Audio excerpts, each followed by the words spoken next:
Well, hello, baseball fans, and welcome to this broadcast of Lamar Viking Varsity Baseball, brought to you by the Lamar Viking Baseball Booster Club. I'm Bill Frawley. I'll be doing the play-by-play and some PA announcing tonight, running some music, and with me, as we had last Friday night, Brent White. Brent, how are you doing? Bill, I'm doing well.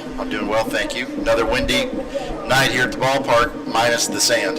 Yeah, no sand, and this time the wind is blowing directly in, which two things. One, probably aren't going to see any home run balls unless the wind dies down. Number two, it blows in straight at us through the windows when we open them up. Yeah, no doubt. I think it's just March in Texas is what it is, and we have another night with 25-mile-an-hour winds, and these guys, I'm sure, will figure it out, and they're pretty used to it by now. Lamar comes into this game 2-0, having swept Martin last week, beat him over at Martin 8-5. 8-3. 8-3 by 5. That's what it was. And then in 9 innings, walk-off 3-run homer by Jacob Greco, including a 3-run homer by Colton Casada in the first inning. Don't want to forget about that because that's just as important. But they sealed the win and the sweep of Martin, which is huge in this district, Brent. Yeah, and I think it might be 20 years or so before that since that's happened, and it was an exciting game and a game that was fun to watch, and let's hope they can keep that confidence rolling forward here into district play tonight. Definitely. So in any minute now, just give you a heads up, we're going to be interrupted when they break up the home plate meeting down there with the coaches and umpires. I'll go into starting lineups, then we'll have national anthem and the first pitch of the game. And then so Haltom last week, they played Arlington. They were the victim of a perfect game pitching outing by the Arlington pitcher last Tuesday, but they turned around and beat Arlington on Friday night. Yeah, I think a little surprising to win 10-0 on the road and 6-3 loss at home. Okay, so here we go for the starting lineups.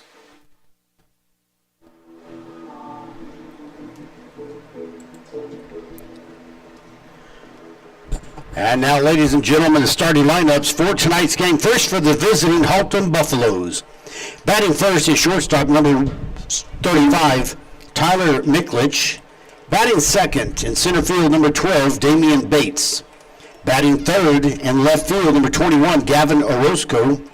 Batting fourth, behind the plate, number 8, Enrique Mesa. Batting fifth at third base, number 1, Orlando Reyes. Batting sixth on the mound, number 11, Ethan Salinas. Batting seventh, designated hitter number 19, Landon Nelson. Batting eighth at second base, number 10, Daniel Castro. Batting ninth, number 2, right fielder Matthew Turner, and your starting first baseman, number 3, Jose Arriaga.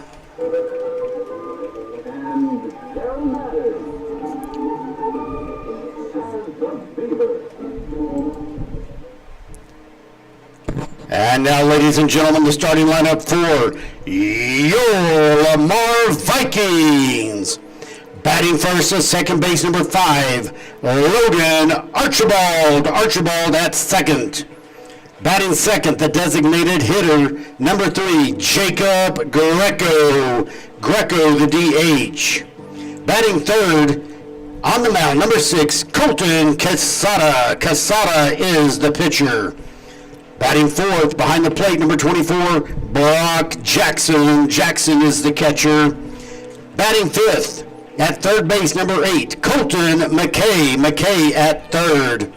Batting sixth, the first baseman, number 10, Ransom Burns. Burns at first. Batting seventh, number 7, right fielder, Ryan Dominguez. Batting eighth, number 18, shortstop, Grafton Owings.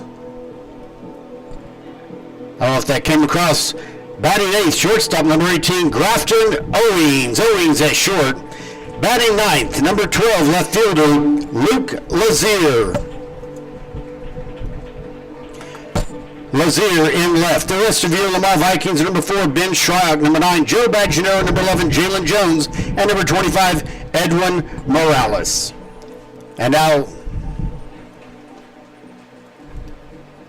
And now, ladies and gentlemen, would you please rise as you're able, remove your hats, honor our nation's flag, remembering those who have served our country bravely and proudly as we play the national anthem.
Well, we're just moments away. The first warm-up pitch is about to be thrown over the plate.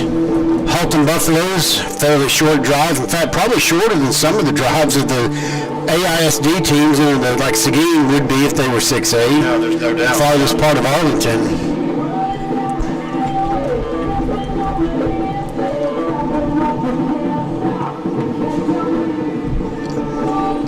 Well, Bill, we do have a few changes tonight. You know, the team is battling some injuries. First, Ben Shryock, who left the game a little bit early versus Martin at the plate. Not sure exactly the nature of his injury. Connor Bushell remains out. Got hurt at the Tuesday night game versus Martin. Jackson Davis was left the game last week, was actually ejected from the game, and I believe that means he can't play tonight. So definitely have a different look in the infield. You know, Logan was holding down center. He's at second tonight. Yeah, that was interesting when Shryock was at the plate, like you said, and then something tweaked or whatever. He had to leave. Joe Bajanero, I believe, stepped up and inherited that 0-1 count or whatever, and then he was on fire. No doubt about it. That was exciting. Again, like we talked about last week, for a senior to come in and have that moment was pretty cool the other night. Yeah, definitely so. Well, like we've said before, if you take away the wind, it's kind of like when they do these things about inflation. So we'll take away auto sales or take away this or that. If you take away the wind, it's a beautiful day. The sky is, kind of partly cloudy. There's a few high-level stratus or whatever those are called. But that wind is amazing. And we were talking before, Brent, a pop fly or a fly ball, the wind's going to do weird stuff to that. Yeah, there's no doubt. We'll have to see how it plays out. Definitely so. We're about ready to go. We thank you for joining us here, and it's time to play ball. Leading off for the Buffaloes in the top of the first inning, shortstop, number 35, Tyler Michlich.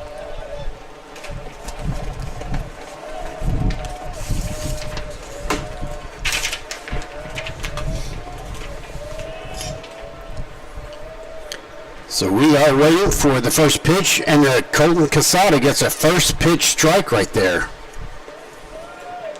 Good way to start off.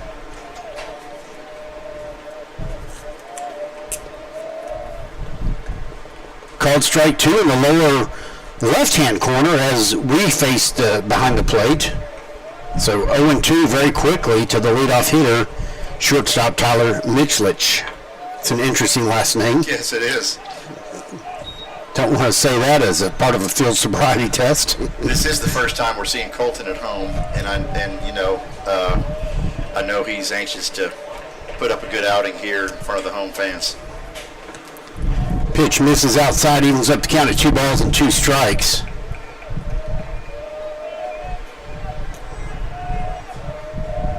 And Brent, you were saying before, this wind can add 2 or 3 or 4 miles an hour to a pitch coming right behind the pitcher. Yeah, there's no doubt about it. Ground ball that goes foul. Go ahead. Advantage to the pitcher, for sure. And we'll see how the wind does as the sun goes down. But for now, I don't know that it's really changed very much. No, I don't think so. 2-2 strikes. Count stays the same after that foul ball offering. There's another foul ball that's going to go off over towards the football soccer practice fields.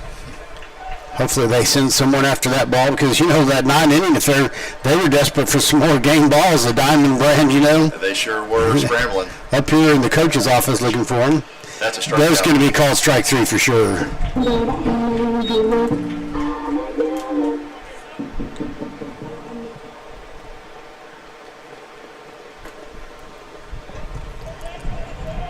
Next, Buffalo to the plate, center fielder number 12, Damian Bates. So Damian Bates steps up to the plate for the first time, of course. Number 2 batter overall, right-hander. Plays center field. Another first pitch strike for Colton Casada.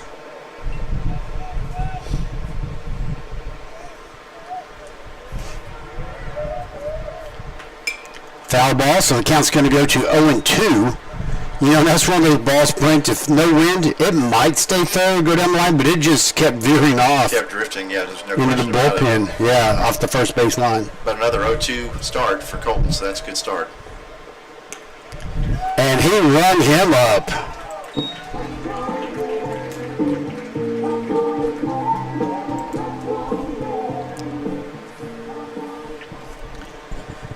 fielder number 21, Gavin Orozco. What, 2 called 3 strikeouts.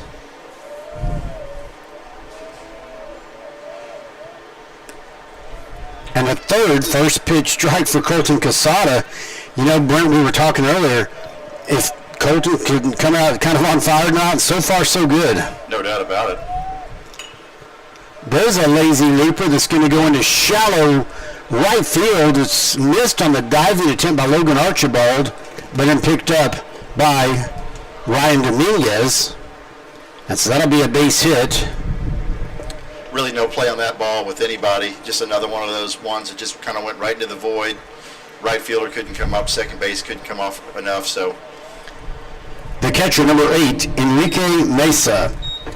And, you know, I'm sure someone said this famous, but hit it where they ain't, and that's what they did. Exactly what that was. It's sometimes the best kind of hit. And again, the wind might have helped him because if there's not been that strong incoming wind. But hey, look. Oh, man, yeah. A pick move over to first base, and it was really close. In fact, half the infield thought that was the third out, and they were about to leave. I think that's Colton saying, I don't like base runners. And, of course, the other Colton is Colton McKay playing third base for us. We have a lot of Coltons on this team. And there's Jalen's and Jackson's and Jackson's. And right. There's a little looper that's going to go into shallow center field. There's going to be a throw at third. It's high and back. Both runners advance. So now that'll be a single. He gets to second on the throw. And all of a sudden, 2 players in scoring position for the Buffaloes with 2 outs. You know, the first couple batters didn't really swing it much. The first batter had some foul balls, but I think that the next 2 batters, 3 and 4, were very aggressive. Third baseman number 1, Orlando Reyes. 2 hits for the Buffaloes here pretty quick after 2 really decisive strikeouts. Yes. So let's see if we can get this third out of the inning here and shut this thing down before the bleeding starts. Now Brock Jackson calls time to go talk to Casada. And the batter will go talk to his coach. Brock Jackson's finished with his discussion.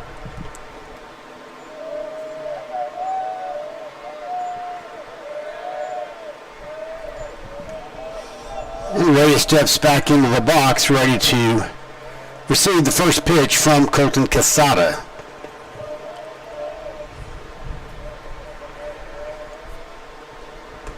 There's another first pitch strike. Has he hit all 5? I didn't catch the first one. Yeah, because he swung at it and hit it. So that's 5 first pitch strikes to 5 batters for Casada. No balls and 1 strike. Runners at second and third. 2 outs, top of the first inning here at the Lamar Viking Diamond. There's a beautiful pitch right down the middle. That was off speed, it looked like, yeah? Yeah, there's no question about it. He's appears to have his stuff, and whatever the pitch they were hitting, you know, he's going to have to kind of log that back the next time he sees the 3 and 4 hitter. No balls and 2 strikes. Here's the 0-2 pitch. Foul back to the net, kind of in front of us. On that previous pitch, it was off speed. Did it look like, was there a little bit of curve motion in there? Or was that? Was. Okay. I don't know if I was hallucinating into the wind. Okay. No, he came back with the fastball, and I think the batter was lucky to get a piece of it and kind of send it back into the right. So no balls and 2 strikes.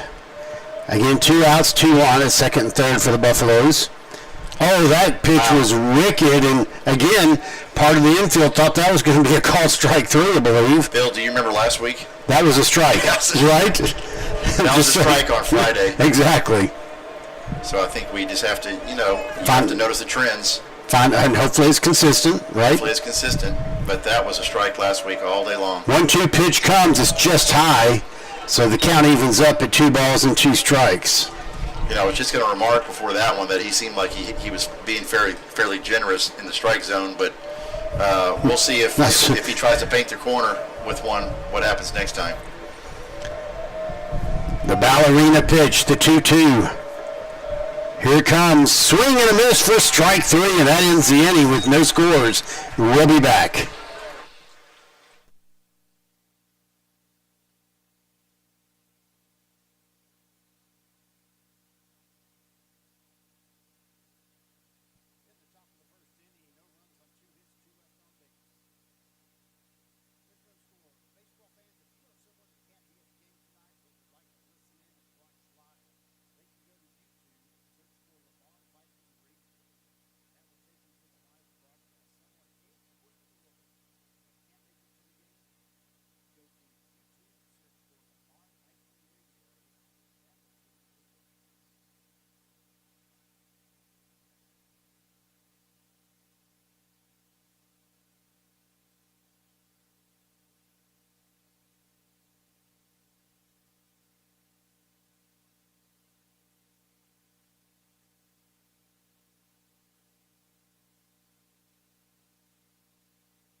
Leading off in the bottom of the first inning for the Vikings, second baseman number 5, Logan Archibald. Well, Brent, Logan Archibald's going to lead off for us tonight. He swings at the first pitch, straight away center field. Shallow, but it's caught on the fly for 1 out.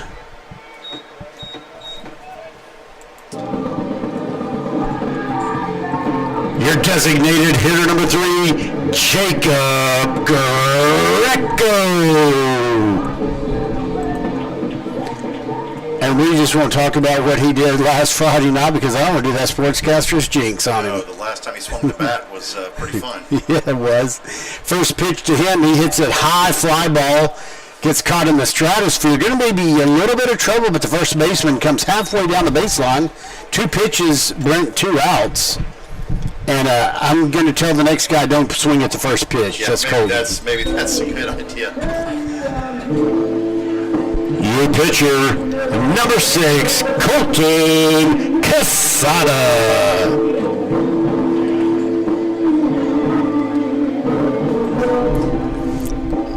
You know, I just find it so interesting. Some of these guys have these real powerful, loud, active walk-up songs. You get something nice and gentle like he just had.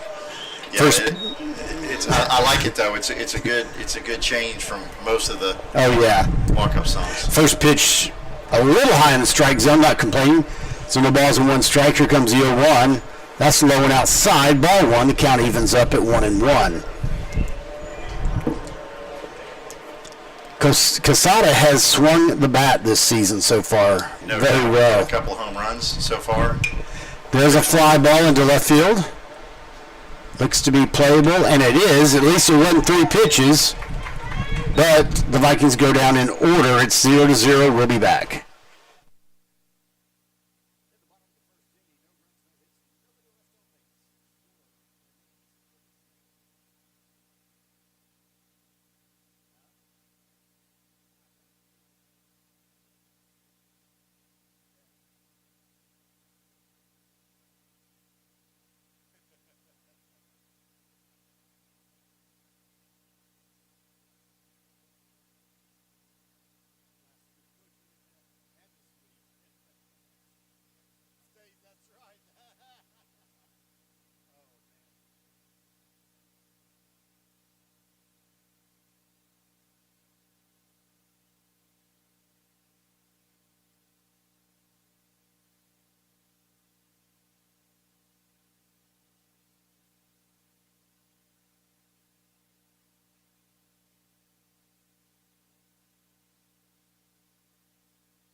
Leading off in the top of the second inning for Haltom, your pitcher for the Buffaloes, number 11, Ethan Salinas. And Brent, we just had a little visit from Jeff Owens up here in the press box. Yes, always good to see Jeff. Oh, that pitch just barely missed. I thought that was going to be FPS number 6. Yeah, I think we are. You know, we're going to have to see how it goes, but we are seeing a little bit of inconsistency, I would say. Yeah. And I think it's very minor. And it's just resulting in a tight strike zone. Right. So but it wasn't that way in the top of the first. No.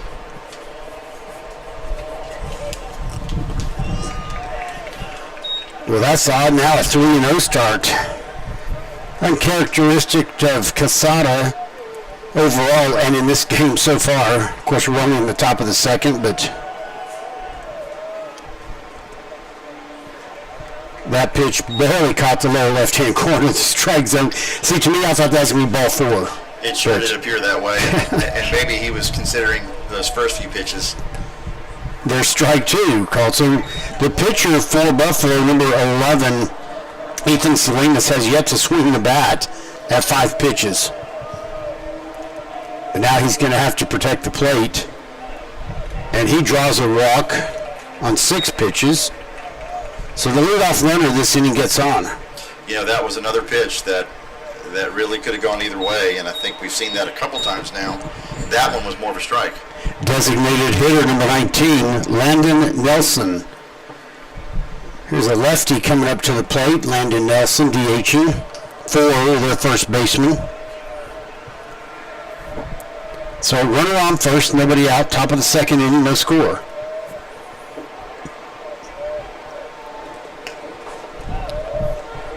Pitch outside, ball 1. Pretty good crowd for the Lamar Vikings, a small to medium crowd for the Haltom Buffaloes. Well, the spring break crowd, there's not very many students here like there was last Friday. Yeah. Understandable. And of course that Martin-Lamar game, it's going to be, whether it's here or there, students galore packing the stands. That was a full stands, both sides environment. You're right about spring break probably affecting some of that this week. No, for sure.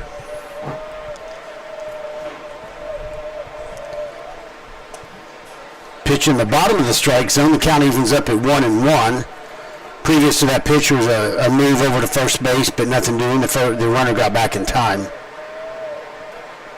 And I didn't catch to see, but is that the pitcher actually running for himself, not a courtesy runner? The pitcher's running for himself. So I thought, yeah. A bunt attempt, it's going down the third base line, goes foul.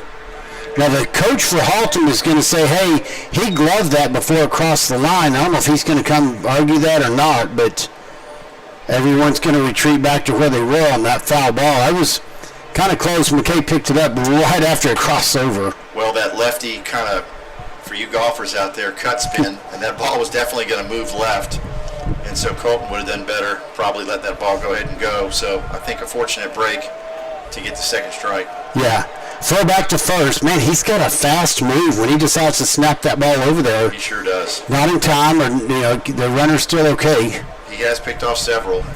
He even picked off some in the Martin game on Tuesday when he pitched. Yes, sir.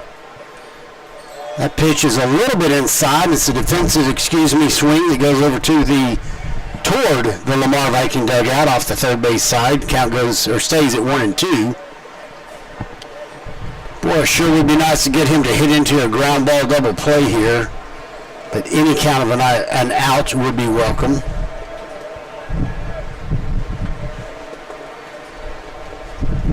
Looking over at first. The runner goes. Here's the 1-2 pitch. The throw, Brock Jackson not going to be in time at second base. But it was a strikeout.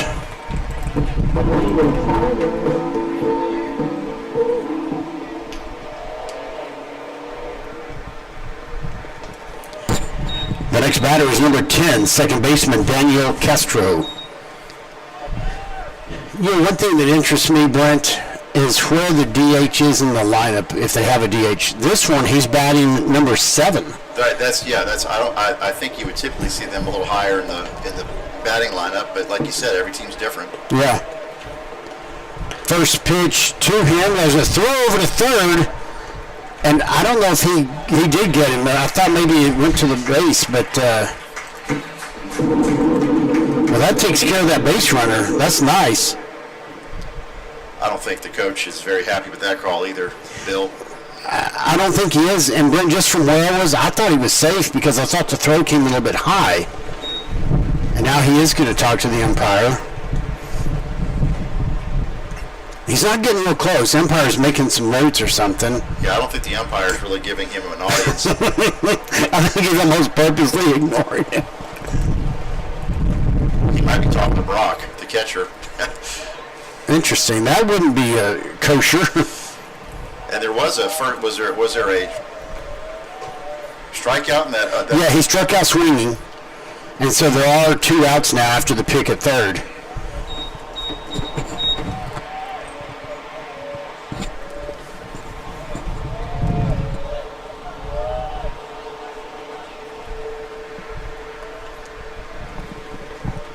He didn't say there's a 1-0 count, No, did he? I think, yeah, no. This is the batter that was up, who got out of the way, and there was a first ball, and strike one there. Okay, I got really confused then. Well, the second out was the. Oh, okay. This is the pick. Yeah. He was trying I see what you're saying. Yeah. to steal third. There was right. Okay. So 2 outs with no base runners is kind of where we are. 2-1 count with. And I'm trying to figure out who number 24 is. He's on the bench. He's coming in like he was not listed as a starter. Gavin Shipp is his name. Well, it could have been that much like last week, the batter, whoever the batter was in that was the DH. Is what The batter's number 24, Gavin Shipp. So he came in. That must be what the coach was talking about. I guess I'm making a note. The umpire, and the umpire was making notes, so it makes sense now. Okay.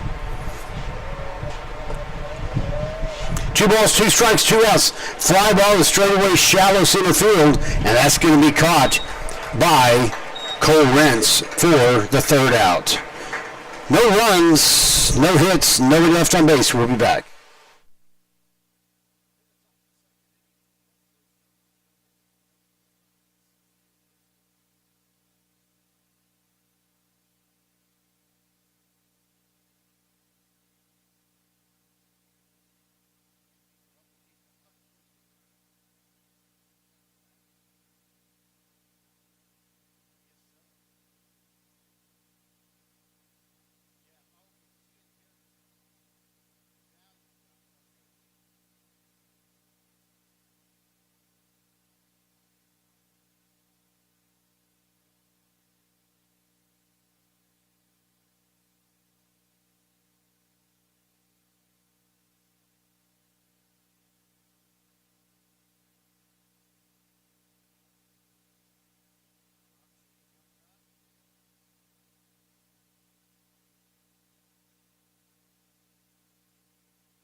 All right, welcome back, folks. Bottom of the second inning. Brock Jackson, the catcher, leading off for the Vikings. No score still.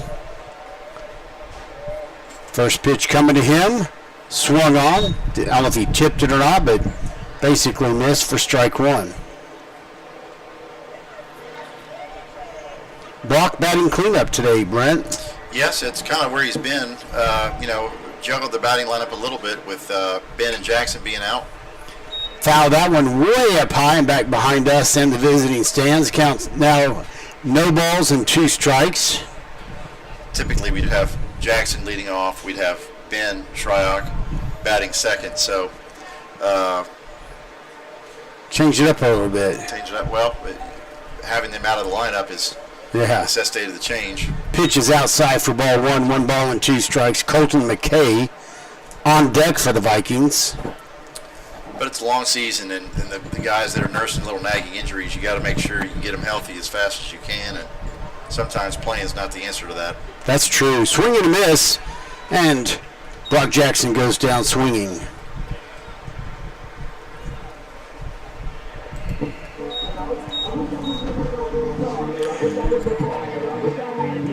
Third baseman, number 8, Colton McKay.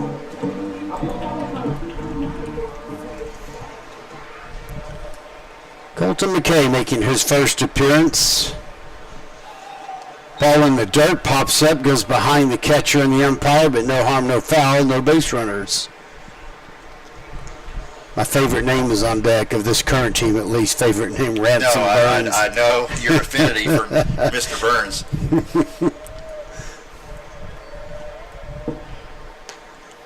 That must have just got underneath the strike zone there. One, or is it one? It's one. Oh no, you're right. It is 2-0 because that first one spiked in the dirt. Thank you. 2 balls and no strikes.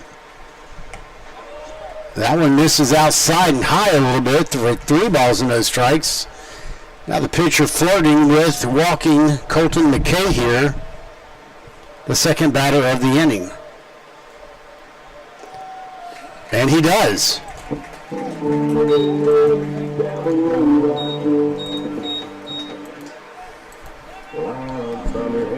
Your first baseman, number 10, Ransom Burns.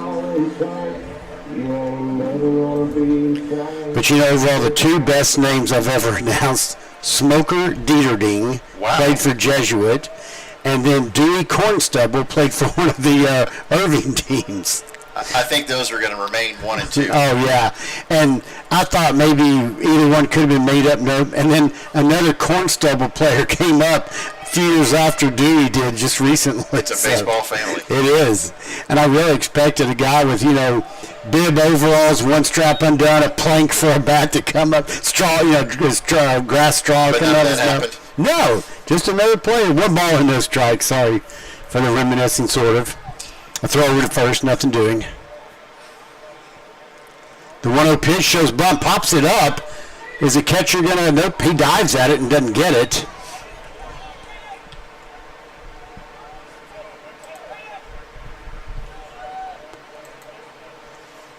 We've seen a couple bunts the last 2 games and having trouble getting the ball on the ground. We actually saw 3 pop-up bunts last game. So this being Tuesday, I have a feeling they'll be working on bunts on Wednesday and Thursday before Friday as Coach Kino gives Ransom some encouragement.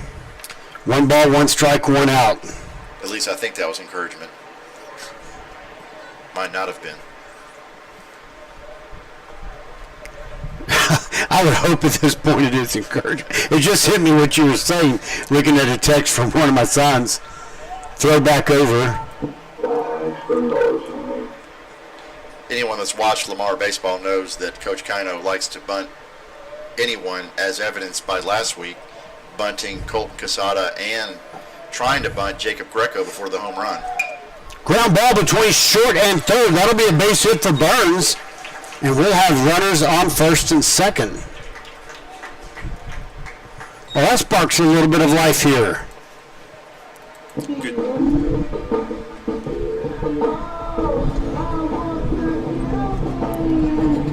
Right fielder, number 7, Ryan Dominguez.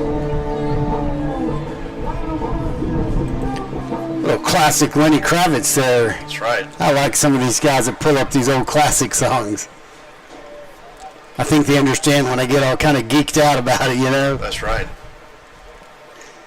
All right, 1 out. Runners at first and second for the Vikings. Let's see if Dominguez can do something. Pitcher started to make him pitch move and then turns around after he steps off towards second, but no throw, no action.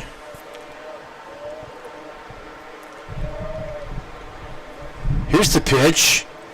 Hangs a little bit high for ball 1.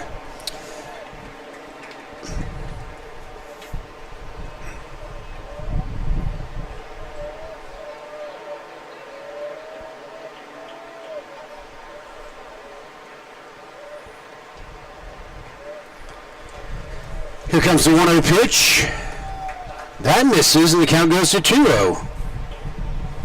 After about a 4 or 5 pitch inning, having a little bit more trouble in the bottom of the second here for Haltom.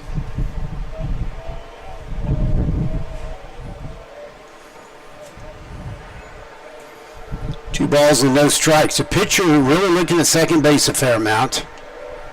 Here's the pitch. Fly ball into right field. That is caught. No one's going to try to tag and run. Makes sense. So Ryan Dominguez hits the ball over to where he plays in right field.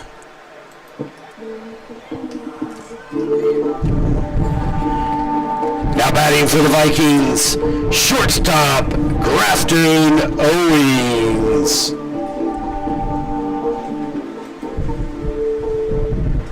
Another classic song there. That's a good one. That is. So now 2 outs, runners at first and second for the Vikings.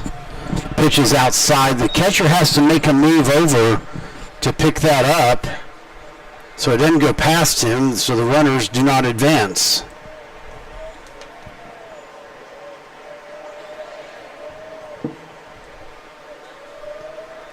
One ball, no strikes. Here comes the pitch. That's on the edge of the strike zone toward the outside edge. And the count evens up for Grafton Owens in 1 ball and 1 strike.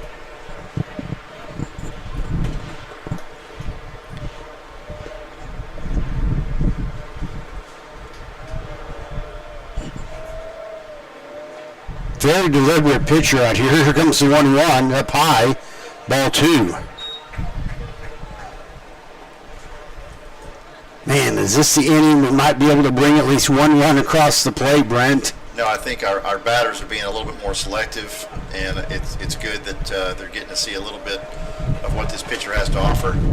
Good point. Here's the pitch. He tries to check his swing. That might have been a called strike anyway. The count now 2 balls and 2 strikes.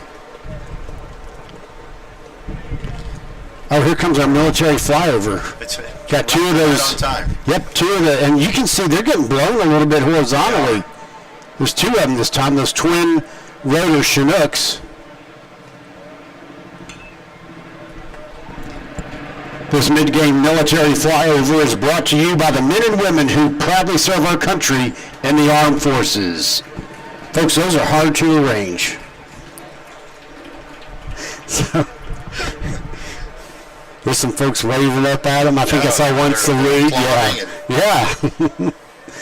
Those helicopters that go back and forth between the old Grand Prairie Naval Air Station, or Dallas Naval Air Station, Grand Prairie. That pitch is high. Count goes full at 3-2. They're over to the Joint Reserve Base, old Carswell. That's right. That's fun to do when those helicopters come across. Especially when people respond and we'll take notice. Yes. The full count payoff pitch, and that's going to be ball 4. The bases are loaded. Number 12, Luke Lazier.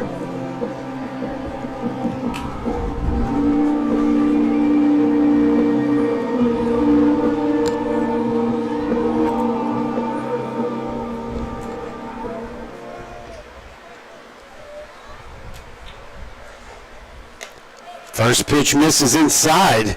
This pitcher now having some control issues all of a sudden.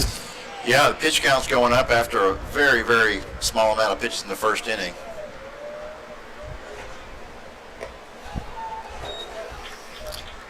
Appears to be trying to almost land anything he can. He's a couple fastballs back to back, both high and in, which is resulting in a mound visit and a break in the action. Right off, right across that ball. And we must be good.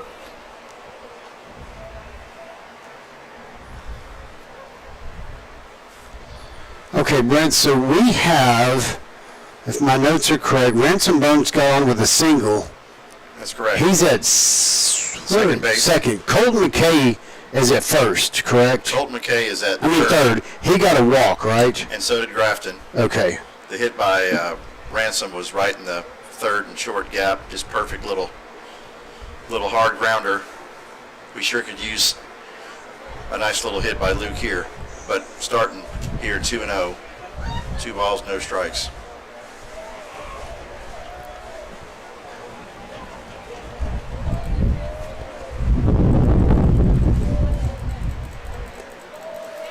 First pitch in, or not the first, that pitch in for a strike, 2 balls and 1 strike.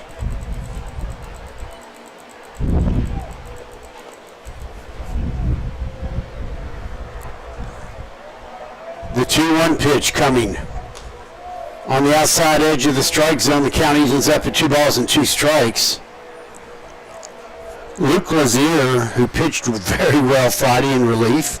He did.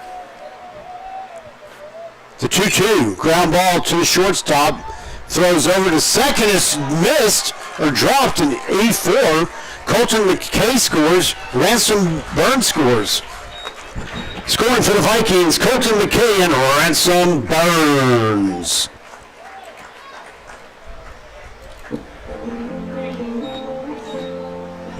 The next Viking to the plate, Logan Archibald.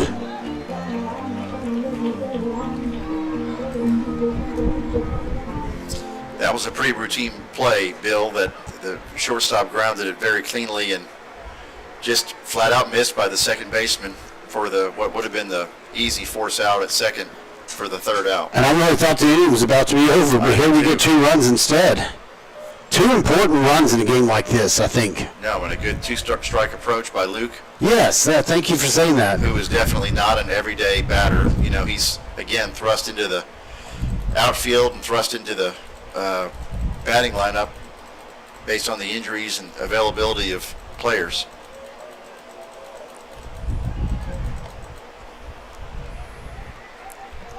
But back to the top of the order with Logan Archibald here. And a throw over to first, but Grafton Owens got back in time. That is Grafton, correct, at first? Luke Lazier. Luke, thank you. I'm so messed up with some of my notes here, and he gets second base. Ball a little bit low from the pitcher, got around the catcher, and Luke Lazier travels to second base, and runners on second and third with 2 outs, 1 ball, no strike.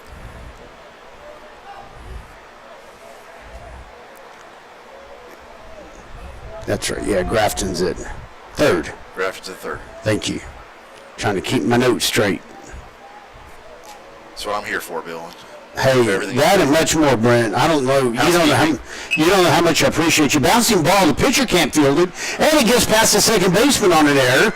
Grafton Owens scores, and Luke Lazier scores standing up. Scoring for the Vikings, Grafton Owens and Luke Lazier.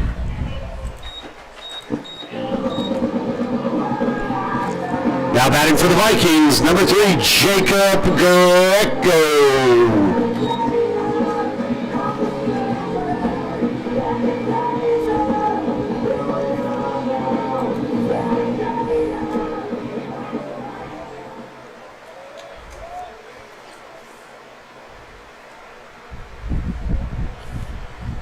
Well, the nature of this game has sure changed on those 2 plays, and unfortunately that's the same player that had trouble with that ball, which I don't think was hit exceptionally hard.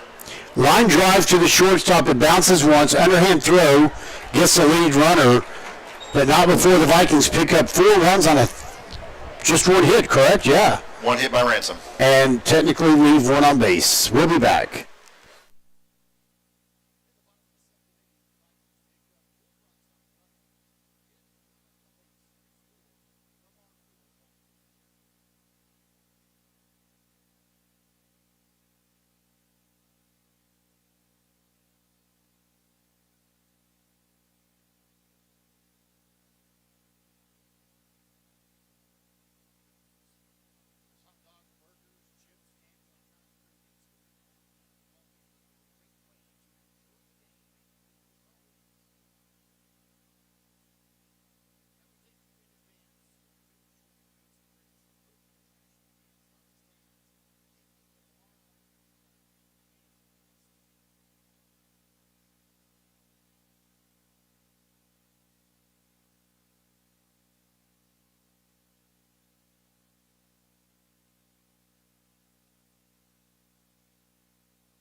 Leading off in the top of the 3rd inning for Haltom.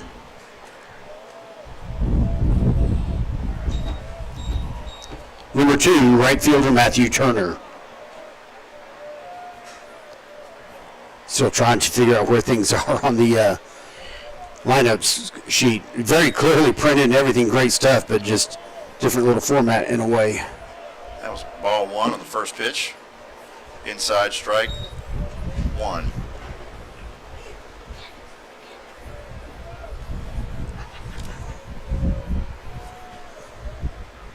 Swing and a miss. 1 ball and 2 strikes. You know, one thing about Colton, he uses the entire plate. You know, we see him using the upper part of the plate, the lower part of the plate, inside and outside, and it really keeps these guys off balance.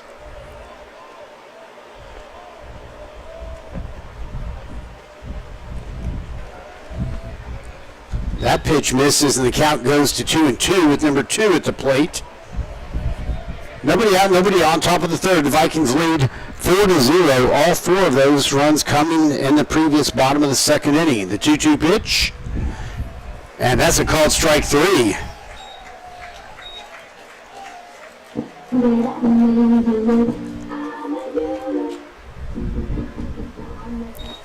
This should take him back to the top of the order. Yep.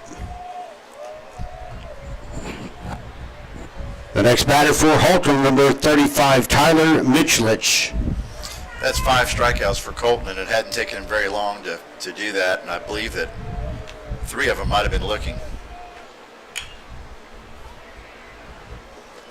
Foul ball for another first pitch strike. Yeah, 3 of them are looking and 2 are swinging. You're right, Brent. But that ball was hit with authority, so, and it was hit to authority on the left field side, so something to kind of think about here. That pitch misses, evens up the count at 1 ball and 1 strike. But I think we have enough evidence now to say that I don't believe that the home plate umpire likes the outside part of the plate. He has an affinity for that, doesn't he? High fly ball that's going to be just into the grass off second base, and that'll be caught for out number 2. Call that an F4. The leadoff batter, number 35.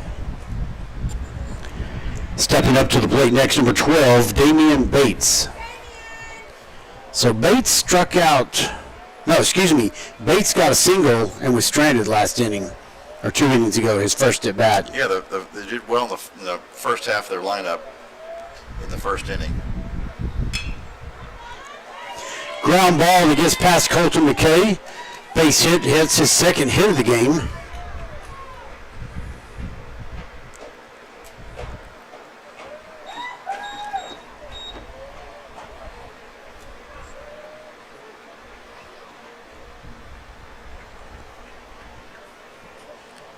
Number 21, Gavin Orozco. Solid hit, no play on that ball from Colton at all. Legitimate rip down the third base line. Wow, that pitch had a little horizontal movement on it. Nice first pitch strike there.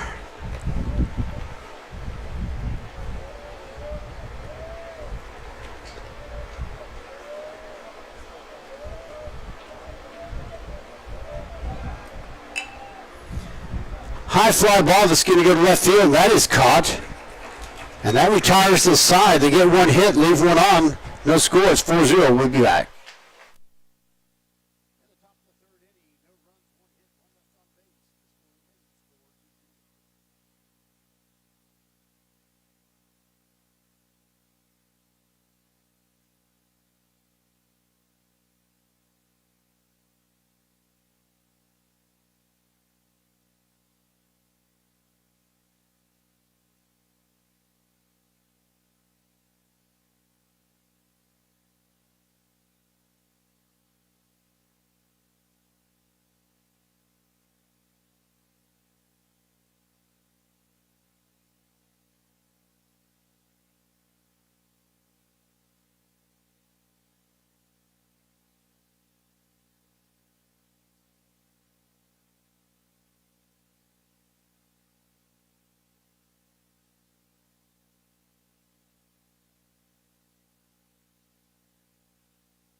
Leading off in the bottom of the third inning for the Vikings, Colton Quesada.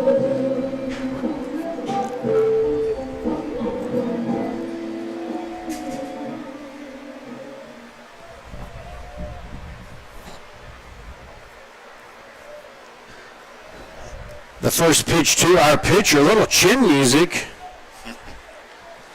for ball one. Noticing on a lot of these fastballs being down, kind of downwind and to the right of the pitcher, they are tending to rise a little bit with the wind. Fly ball that goes kind of in the gap and is caught by the left fielder. Great catch. Yeah, wasn't sure what the wind would do to that one.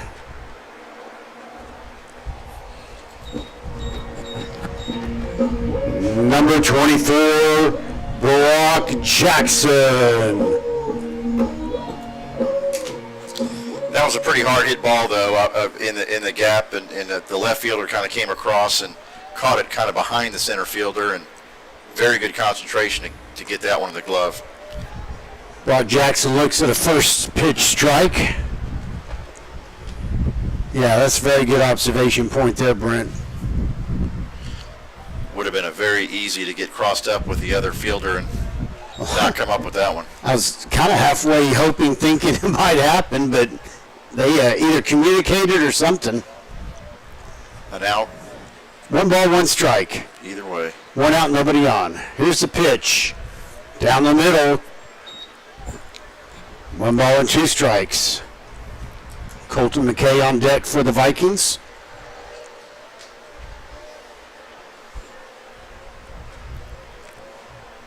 Here comes the 1-2, way high. Evens up the count at 2 balls and 2 strikes.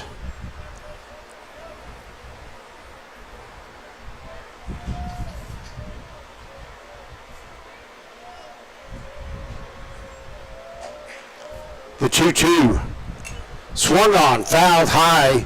Keeps drifting back more and more towards the stands and right in front of one of the spectators.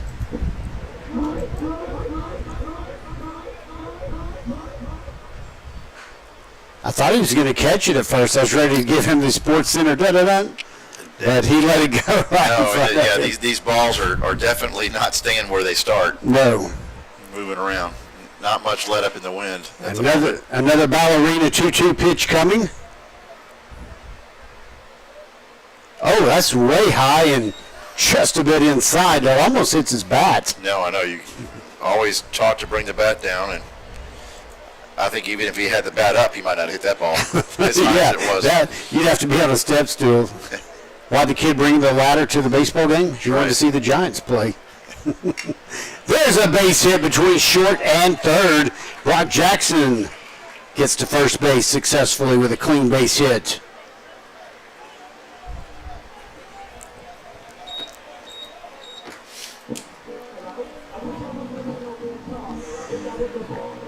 The next batter is going to be Colton McKay. Looks to be Jackson Rambo, number 21, as the courtesy runner. Bill there for the catcher, Brock Jackson. Courtesy runner at first base for the Vikings, number 21, Jackson Rambo. Thank you for picking that up. Now I'm making myself check, but that's... Make a liar out of me over the microphone. Jackson plays on our JV1 team, and he's going to go towards second base. The pitch, as the throw, is off and to the left, and now he pops up and gets to third base. As you can see, Jackson is definitely speedy. Ran track in junior high and showed the wheels off right there.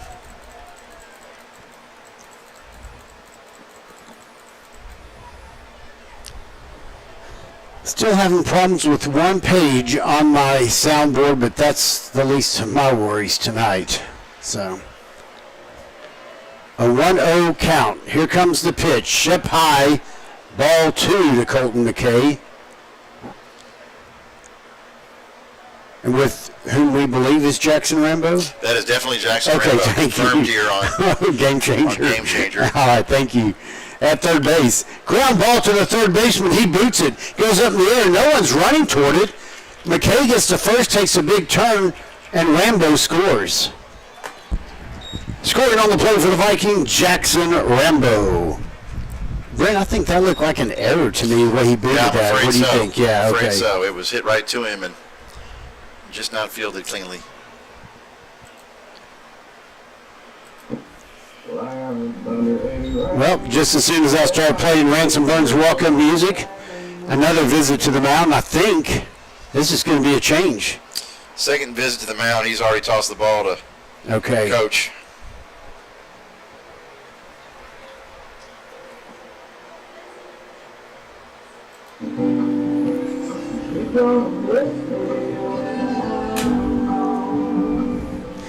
Well, we'll be back in just a few moments after the new pitcher gets some warm-up throws.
Ransom Burns. All right, Ransom Burns steps up to the plate after the new pitcher who was playing first base, Jose Arriaga, comes in. Pitch is low and outside. The throw from the catcher is way over to the third base side of second base. So McKay gets to second base, no problem. Ransom Burns looks at ball one. You know, the catcher kind of double clutched it, and I think Colton was indecisive, and that made the throw offline. Now nobody holding McKay close at all. The shortstop comes over a little bit. The 1-0 pitch. Burns looks at it. It's low and inside corner for strike one. I don't blame him for holding off on that one. No, I think that's not the pitch he's looking for clearly, and might have thought it was a little bit in. So 1-1 strike. 1 out, 1 on for the Vikings, leading 5-0. That definitely is low and inside for ball two.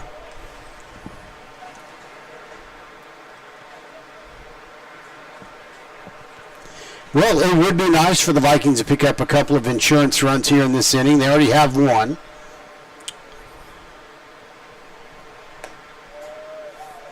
That pitch misses. And Brent, we were talking offline while we had the mics turned off, playing music and watching the warm-up by the pitcher. He was not consistently pitching over the plate strike zone warming up. No, he wasn't. Did I say that tactfully? And I think it's carried over into play. We were talking that sometimes that can change when the batter comes up, but so far with this 3-1 count, we'll see what happens with this pitch here. Jams him inside. He fouls it off down the third base line.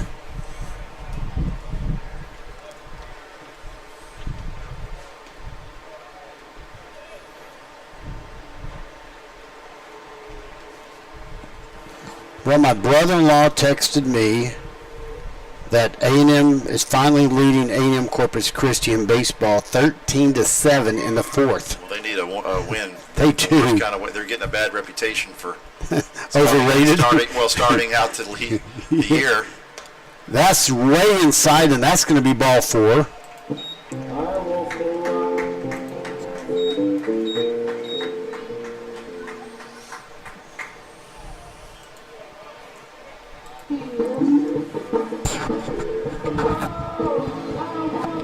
Number 7, Ryan Dominguez. All right, now the Vikings' first and second base runners swing and a miss for strike 1. Only 1 out. Ryan Dominguez flew out to right field back in the second inning, his previous at bat. And look, you'll remember last week he had a beautiful triple at a straightaway center. That's right, that was, as the wind changed, he kind of rode the wind and got it out there. So I know he's still thinking about that. And he thought about swinging at that ball, but barely kind of had a check swing, and the count evens up at 1 ball and 1 strike. I think once again we're seeing the umpire is not seeing those strikes, anything on the outside part of the plate so far. The 1-1, high and inside a bit, mainly high, I guess. The count goes to 2-1.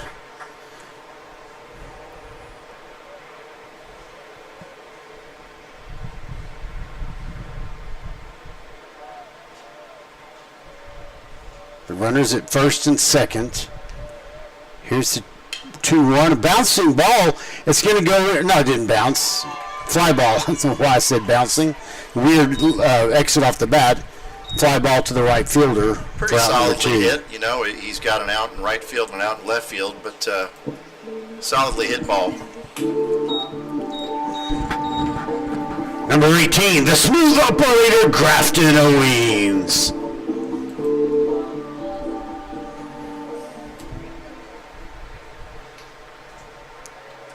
I believe Grafton walked back in the second inning. He did. Scored a run. Yeah. Ooh, strike 1 there. Just on the edge of the inside part of the plate. I think Grafton was appealing to the umpire that it might have been a little high, but yeah, strike 1 either way. He didn't say too much if he said anything. That pitch in almost the same place, but ball 1. You know, and Bill, if you notice where the umpire's setting up, he's setting up on the far inside of the plate for a right-handed batter, and that could be I see what you're saying. why he's not really seeing much. He's called strikes inside, but not outside. High fly ball going into left center field. The center fielder making a move on it, and he'll get it for the 3rd out. But the Vikings pick up 1 run to extend the lead to 5-0. We'll be back.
First pitch strike there as Enrique Mesa. He's the cleanup hitter overall, the catcher, but leading off here in the top of the fourth. High fly ball into left center field, shallow because of the wind. And the center fielder, Cole Wentz, comes over to make that play on the second pitch of the inning. Those seem simple, but with the wind blowing as high as that ball was hit, I can promise you Cole would not agree. Yeah. Because, again, that's moving around some. It's moving around. The next batter for the Buffaloes, number 1, Orlando Reyes. That pitch missed low and outside for ball 1. 5-0 Viking lead here in the top of the fourth inning. There's strike 1. The count evens up at 1 ball and 1 strike.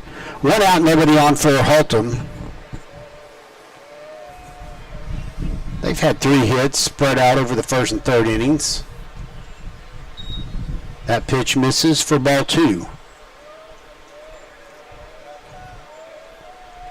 Colton Casada working pretty quickly here. Yeah, and if you notice that Brock was returning the ball extremely fast, so it's clear that they are talking about that as a strategy, and Colton wants to work quick. Yeah, they're definitely in sync on that, aren't they? Well, because you wouldn't normally see the throw back to the pitcher that quick. Right. The 1-2. Foul ball that goes over the broadcast booth.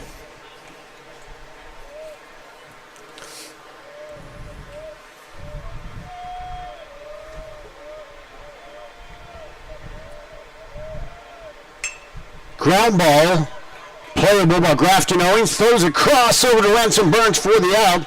Goes down as a 6-3, very cleanly fielded and played. Going to his glove side, and great job of setting his feet and kind of making the sidearm throw.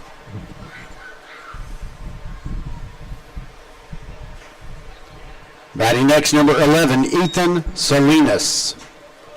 So Ethan Salinas started off pitching in the game. First pitch strike from Casada. He walked back in the second inning, then got picked as he tried to get to third base a little bit later. Now 1 ball and 1 strike. Brock's getting a workout back there trying to get that ball back to Colton. And then once in a while having to move around, not a lot, because very good pitching. There's a called strike 2. Brock did not sign up for cardio tonight. He's getting a cardio workout. I'm getting whiplash just watching that ball go back quick. and forth. Whew. Beautiful play for the called strike 3.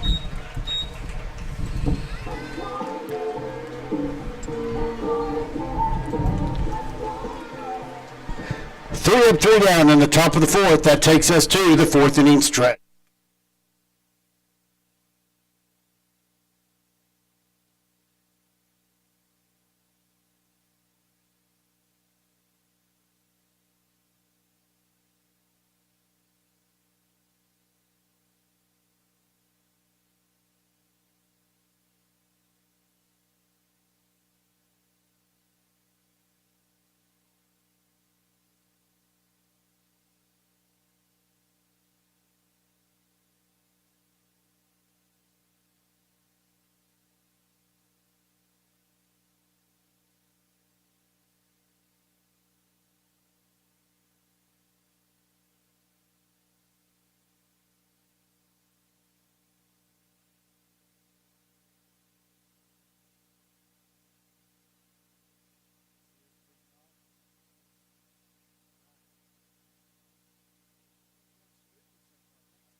Leading off in the bottom of the fourth inning for the Vikings, Luke Lazier.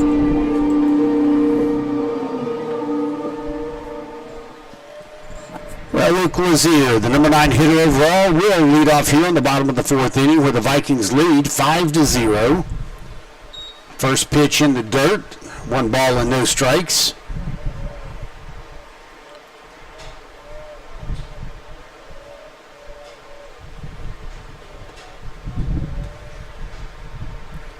One-oh pitch is inside for ball 2. That was one of those that could kind of almost go either way, right, Brent? One of those ones where he's set up and you see his left foot is equal with Luke Lazier's feet. Not a traditional spot where he is standing. The 2-0 inside for ball 3. But he's got a great view of the inside pitches and not a great view of the outside pitches. Yes. And then opposite for the, well, I haven't really noticed. There's only been 1 or 2 lefties up at the plate. Just one for Haltom, and tonight I don't think we're batting a lefty. Luke takes it right down the middle like you would expect on a 3-0 pitch. It's 3-1 now.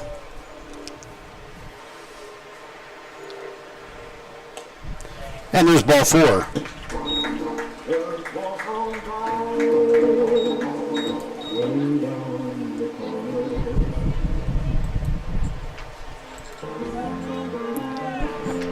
The next Vikings are bat number 5, Logan Archibald.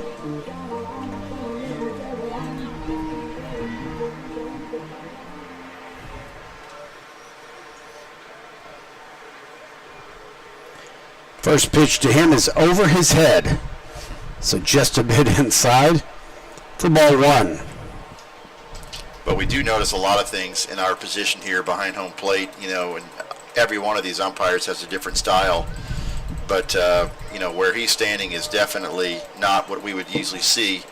We would usually have as the ball got past the first baseman on a check, Luke Lazier advances to second. On the error, I think that was a combination of a poor throw by the pitcher and maybe an equally poor attempt to get the ball. Was he ready for that? I don't know that he was. Okay.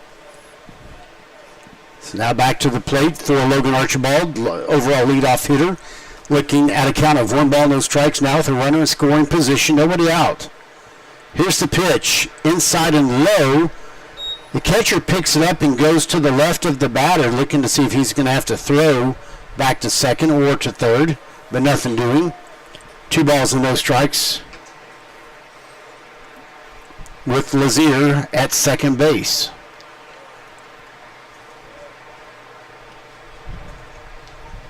Here comes the pitch, down the middle, strike 1, 1 ball or 2 balls and 1 strike. Both pitchers so far for Haltom have been pretty deliberate, looking over at second base when there's a runner, making 2 or 3 head swivels, as I'll call it. Yeah, the shortstop is not real serious about keeping him on the bag. That pitch in the dirt, pretty much, if not, and the count goes to 3-1, and he is in danger of walking 2 batters in a row to start this inning.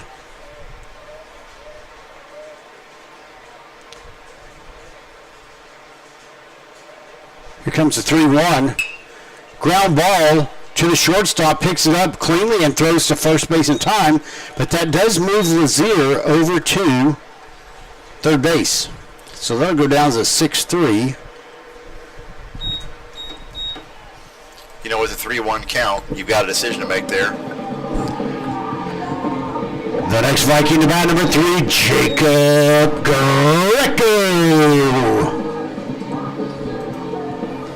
Yeah, you're right, Brent. You got to figure out, and that's maybe a few inches either way from being a base hit, too. You like the aggressive approach. I think they've had trouble in the infield. So, definitely he was clear to swing. And if nothing else, he advanced the runner. If he would have walked, he wouldn't have advanced the runner. High inside pitch, ball 1. Meteor lineup coming up, so that I'm sure was part of the consideration.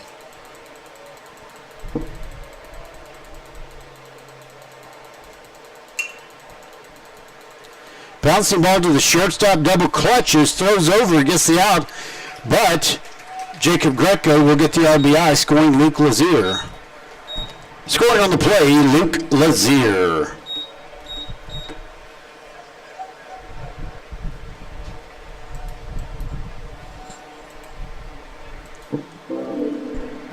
Colton Casada.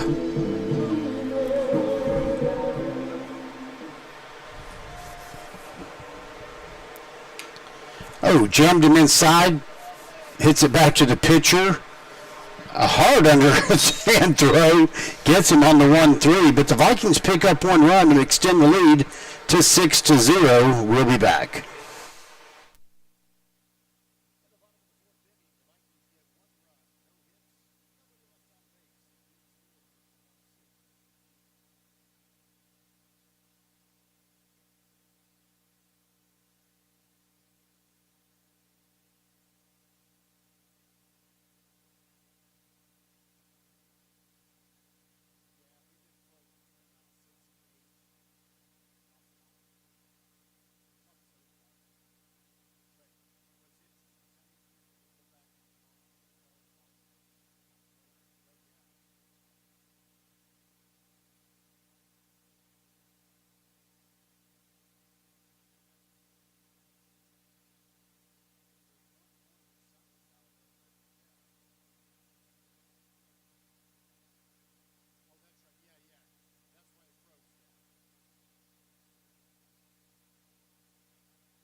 So Landon Elson comes up to the bat, the left-handed batter, to lead off here on the top of the 5th. Strike one. Doug McKay coming up to take good care of us, making sure we have what we need up here. Per usual. Yep. Low, ball one ball and one strike. That's one thing we can say for sure. Thank you, son. Special delivery for me there. You know him? I don't, but he's my best friend. 2 balls and 1 strike.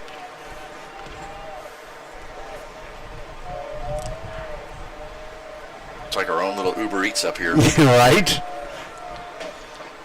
Yeah, it was a couple of years ago. Tony Zimmerman was calling the game with me, and we were joking about that pitch outside, 3-1, and we said, "Oh yeah, what we would like," and we use a little like fishing wire type thing to put an order down the concession stand. I said, "Well, I want some salmon." He wanted, a steak, ribeye or something. Yeah, there's 3 and 2 now, full count. And a week or 2 later, Doug McKay grilled salmon for me and a steak for Tony and I'm not surprised. And we had a gourmet dinner up here. It was awesome. The payoff pitch, it looked to be low, but he's going to ring him up. Another strikeout looking for Colton Casada on the mound. For Colton tonight, that's 6 strikeouts and only 1 walk, so very efficient. Now batting number 10, Daniel Castro. Outing for Colton. Yeah. And Brent, maybe this is understating or I don't know, but considering the wind and all that's kind of going on, the big week last week, he's doing a great job of focusing in and locking in, Yeah, this is a good response from a team that, certainly it's a big deal to sweep Martin, and it would have been not surprising to see them come out a little flat tonight and possibly overconfident. But I think that the opposite has happened, and they've been pretty sharp in the field. Over a check swing there, the count goes to 1 ball and 2 strikes. Moving around the base paths and doing all the right things. Yeah, a little convoy of maintenance vehicles rolling down I-30. A lot of flashing lights, but there is a nice, What? Balk. But there's no one on base. So you can't But that should have been strike 3, but not. Yeah. I believe he's putting up 2-2. When in doubt, I guess. But I don't see why the field umpire can do that when there's not a runner on base. You don't have a ball. And how that pitch. Yeah. Which I don't think he was looking at, but I believe that's 2-2. I think you're right. Ground ball foul over to the visitors' dugout on deck circle. Confusing play, though. Yeah. That's the umpire that came in earlier saying, "Hey, is your colorful announcer up here today?" And I thought, "Uh-oh, what's?" he enjoys. What do you mean by that? He enjoys the music and the announcing. Thank goodness. There's a lazy little. Okay, now what are you gonna do? They're appealing to the first base umpire. He gets no signal. Wait, what did he just do? He's pointing back at the. He's pointing back. Oh, he wasn't even watching. No, I'm sorry to say. Not. And his position is and that way back behind first base. That looked like. I thought that was strike 3. It's gonna be strike 5. There's a little slow roller to the second baseman, bobbles it. He's not going to be able to pick it up. That's Logan Archibald, and the batter will reach, which I believe is going to be an error. And like you said, there were 5 strikes, though. You know, but that's going to happen. And yeah. Oh yeah. It's two pitches that could have very easily been strike 3. And this is the type of game where it's not making a big deal, fortunately, so far. No, so far. Number 2, Matthew Turner. Learning moment for many people there. I think so. Shows bunt on the first pitch, pulls back as the pitch is outside. 1 ball and no strikes. I want to say hi to Shane, my friend over in Fort Worth watching, listening.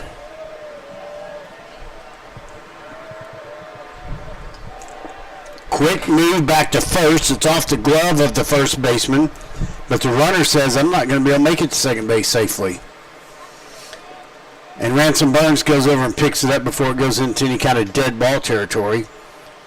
So the runner stays put. No harm, no foul there. 1 ball and no strikes to Matthew Turner, the number 9 hitter overall. Here's the pitch. Shows bunt. Pulls back. Called strike. And the count evens up at 1 ball and 1 strike. Brock looked over at first base to make sure that runner wasn't going on. Yeah. Or staying too far off. Pop up too quick. The blue back there could change his mind, but yeah, that's the tricky thing. Clear strike on that one. Waiting for the 1-1. Here it comes. High, maybe outside. 2 balls and 1 strike.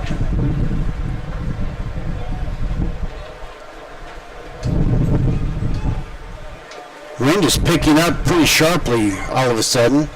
Coming straight at us out of straightaway center field. We've had some infield dirt flying around and home plate dirt flying around. 2-1 pitch. Outside, maybe high for ball 3. Hopefully Colton's not getting too loosey-goosey here. Well, that's 75 pitches. Okay. And I think that he's I know against Martin he got probably just over 100. He should have some staying power here. Here's the 3-1. Inside edge for strike 2. And as we know, our friend back there is lined up perfect from the inside part of the plate. That's where you want to live if you can as a pitcher. Well, hopefully they're picking up on that. It appears that they are. Here's the payoff pitch on the outside of the outside edge, and that's a walk. And now 2 base runners for the Buffaloes.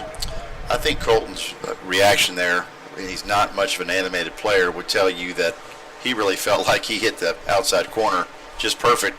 I thought he did too, from here. For sure he did. This should be number 35, top of the order. Yep. The next batter, number 35, Tyler Michlich. That is a tricky name to say. Yeah. It's the common spelling. Oh, yeah. Yeah, definitely. I like that. All right, 1 on. Runners at first and second. Big sign of potential life here for the Buffaloes. First time they've had 2 base runners since the first inning, when they got 2 singles. Good opportunity for them to move these guys around. Pitches outside, gets away from Brock, rolls back to the wall. Pretty big foul ball territory here at this ballpark. compared to places like Martin and Arlington High and Trinity High School. No, there's no question. It looks like Coach Goodman's going to give a little visit to the mound and check in with his pitcher, who is now getting about 80-something. A little higher in the pitch count, 78. But okay. A little visibly frustrated at the last batter. So we'll see how they manage this. Go ahead. No. I say on a couple of coaches shows earlier in the season, kind of brought Coach Goodman in to say a few things also. And I was asking Coach Goodman, when you go out to visit, do you ever talk about other stuff other than baseball? He goes, oh yeah, sometimes it might be who's in the stands or what's going on, or did you see that out there? And just to kind of break the tension or settle them in, if nothing else, give them a break. But a little relief to try to take the emotions down always helps some, especially now that we've got runners at second and third with one out and no force outs anywhere. So it's going to be an important part of the game for the Vikings. Now here, at least one of those Chinook helicopters going the other way. Don't see it yet. Right over the field. Oh, there it is. And that may be a different type of helicopter. Bouncing ball to the shortstop, Grafton Owens. Powerful throw to first base in time. So that goes down as a beautiful 6-3. Grafton, that was a high bounce, and then he snapped that ball to first base. Got it run across, though. So yeah. Number 35, the leadoff hitter, doing his job. Scoring on the play, number 10, Daniel Castro. The next batter is number 12, Damian Bates. So there goes the goose egg on the scoreboard for Haltom. Score now 6-1. That pitch had some interesting movement on it. Well, once again, horizontally, last week, our umpire friend last week was calling that a strike. Yeah. Most times. 1 ball, no strikes. Runner at second. Right down the middle, strike one. But going back to that play by Grafton, it was kind of a hard chopper. He definitely made the right decision, never considered throwing the ball home, and did the right thing and got the out for the second out of the inning. The 1-1 pitch. Curveball. Hits the outside edge. 1 ball and 2 strikes. Pretty pitch. Very, very good pitch, and I think he's brought that in some now that I think he fully understands that anything outside is not going to be called tonight. The 1-2. Swing and a miss for strike 3. That retires the side. The score now 6-1. We'll be back.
Bottom of the fifth inning for the Vikings, number 24, Brock Jackson.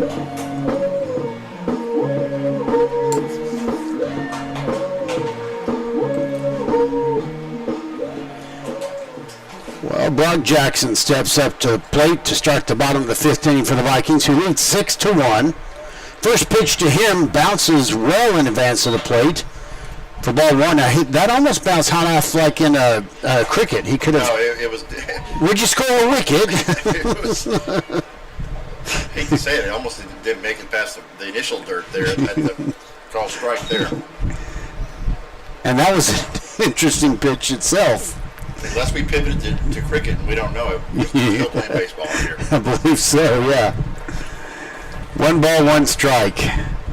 Brock Jackson got a single back in the third. Had a courtesy runner for him who scored that run in the third inning. I believe that was Jackson Rambo. He did a great job of running the bases. He did. And got over to the third pretty easily after the next pass ball. 2 balls, 1 strike to Brock. Here comes the pitch, and that beans him.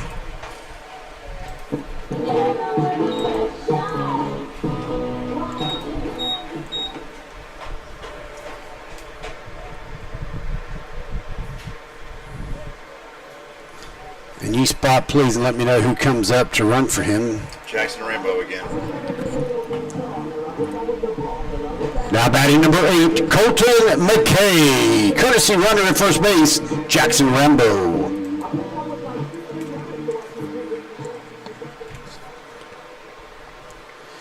Now the coach is going to come out and talk to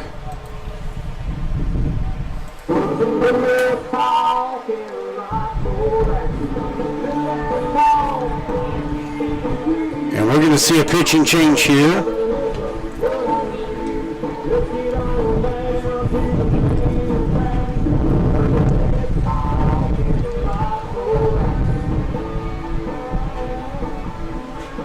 Calling in the left fielder, it appears. All right, we're going to turn down our mics while they warm up. We'll be back.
Oh, yeah.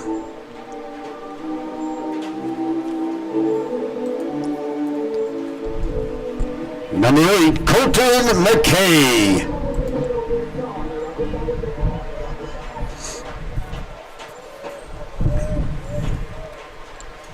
All right, after that change of pitchers to the guy that was playing left field. Thank you for spotting that, Brent. Number 21, Gavin Orozco. He throws over to first base, trying to keep Jackson Rambo, the courtesy runner for Brock Jackson, who got hit by a pitch, honest. First pitch to McKay. It's going to be a foul ball, not playable, off to the visitors' bullpen.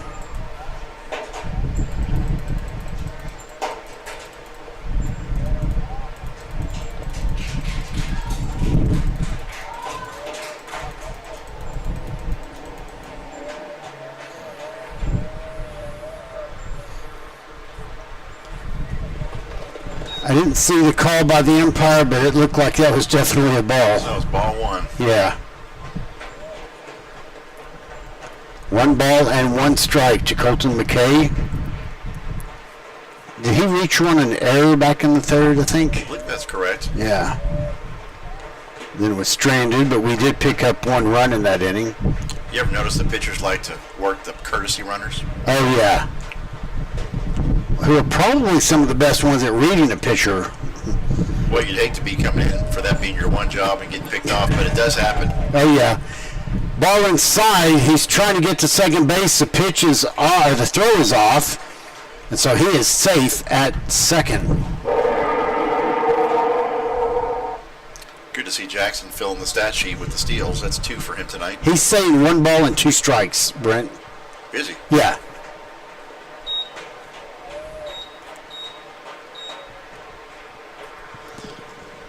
I don't know. Time is called by McKay. I don't believe that's correct, and I think that's maybe what he's talking to Coach Kino about. Yeah, I think he was off. Game changers got it 2-1. That's what we had. They're looking at the scoreboard, and we changed it per the umpire. So unless that on one of those pitches that we thought was a ball was, I don't know what it would have been. So I guess we're going to find out here. Yeah. It has not been changed by the scorekeeper. Foul ball. Well, now it's definitely 1 and 2. Well, it should be maybe 2 and 2, it but could be 2-2. yeah, Well, definitely 2 strikes, but goes out of play to the visitor bullpen. But you know, it would be nice if it really was 2 and 2. That's what the umpire would show. I don't think he was saying 2 and 2. Either way, now this hit by a pitch. It is a moot point now. And he's hit the first 2. Well, excuse me, the Buffaloes have hit the first 2 batters. 2 different pitchers. Yeah. Next batter. The next Viking to the plate, Ransom Burns. Got to give Colton a minute. He's kind of walking this one off. That one did not feel well, kind of up in the shoulder blade. Yeah, and the solar plexus. As they say, that'll leave a mark. Yeah. Burns calls timeout at the plate. He's granted. I don't know if he was just trying to give Colton an extra that's exactly what step or 2. But he steps back in waiting for his first pitch. Be interesting to see if we get a turkey, the 3-hit batsman. Swings and misses at a jamming pitch. Very good pitch. Yep, no ball, 1 strike. I doubt that's what Ransom's looking for, but he swung. Yeah. Kind of dipped down on that swing too, didn't he? Well, it dropped. Yeah, yeah. Here comes the 0-1. He shows bunt. Does put it down into the place between third and the pitcher. And the throw from the third baseman to the first baseman is offline. Now play at the plate. But Jackson Rambo is safe at the plate. So in all of that, the Vikings score. Really, really good bunt by Ransom there, just in the exact right spot. The third baseman came up and had to make that throw on the run, and he pulled the first baseman off the bag and was so wide he couldn't quite make the catch. Number 7, Ryan Dominguez.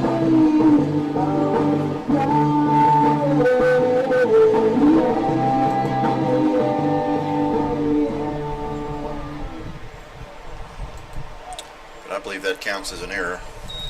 I would think so. on the throwing area. Fielded it pretty cleanly. Just a really, really tough play and a great bunt, which is exactly why you do that in that spot. But he threw that way off of first base. Oops.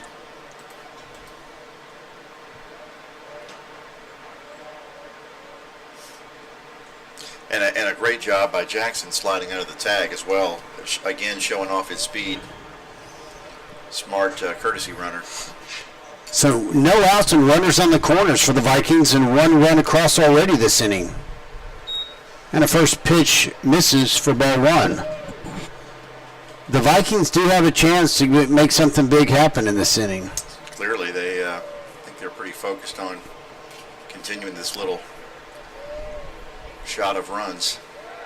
Inside, catcher pops up, looks at first, but doesn't make a throw. And the count goes to 2 balls and no strikes. Ryan's definitely not appreciating the chin music at all. No. After seeing Colton kind of coming up a little bit gimpy after he got hit, Brock got hit and quickly bounced out of there. I pitch more down the middle, fouls it away, back over the visitor stands. 2 balls and 1 strike.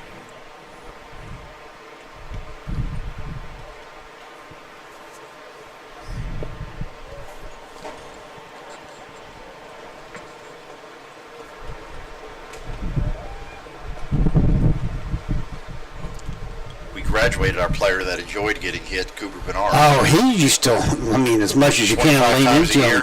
Yeah. Well, he crowded the plate so much that he gave the pitcher kind of no option. An effective way to get on base, yeah. Here's a high pitch. Sorry. Lefty. 3 balls and 1 strike. In but danger. He seemed to enjoy it. Oh, he did. He did. 3-1.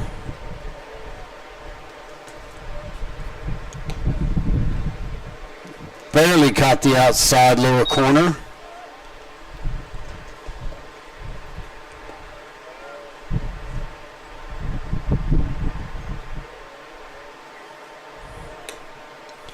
And there's a walk.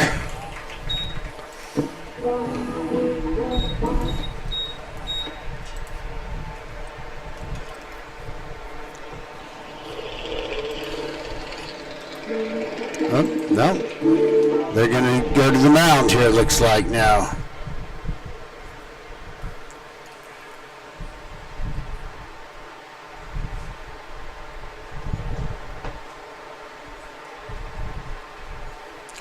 Do think they're making the change.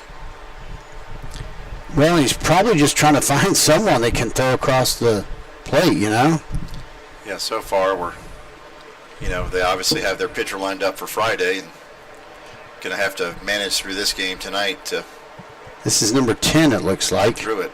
Yeah. All right, we'll be back.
Number 18, Grafton Owings.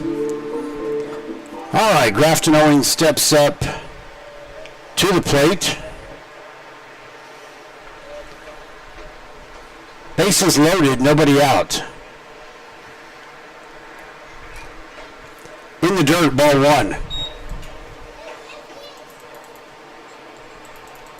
Grafton, a up-and-coming sophomore, and he's gotten a lot of play time here on varsity, playing on JV as well due to the injuries, and has done a nice job filling in at second, filling in at short, filling in at third. So he's kind of been all over the infield. And Brent, I forget he's a sophomore. He's a sophomore. I forget. I mean, very talented shortstop in other places. There's no question. And really a darn good pitcher. And probably next year we'll start seeing a little pitching from him at varsity. That pitch misses, and the count goes to 2-0.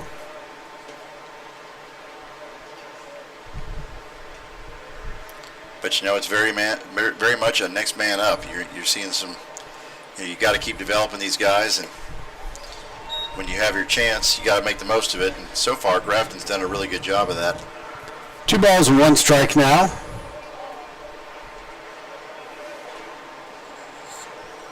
Good question from one of our viewers, Donna. Which direction does the baseball field face? And so, home plate, if you're a bat, you're looking at straightaway center field. You're looking at basically directly southeast. That is absolutely correct. And we've got the wind kind of coming out of the southwest or directly out of the south. So we probably almost point a little bit more east than south, but in the southeast direction. 2 balls and 2 strikes. Oh, it looked high. He tried to check his swing, did he? Oh, now this time the umpire thought he was paying attention and calls it strike 3.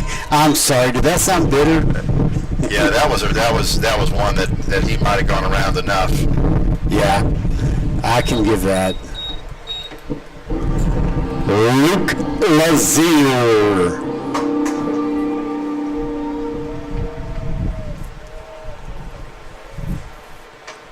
Base is still loaded. There's a strike 1 right down the middle. Nothing wrong with looking at that pitch, though. You got some things to play with a little bit.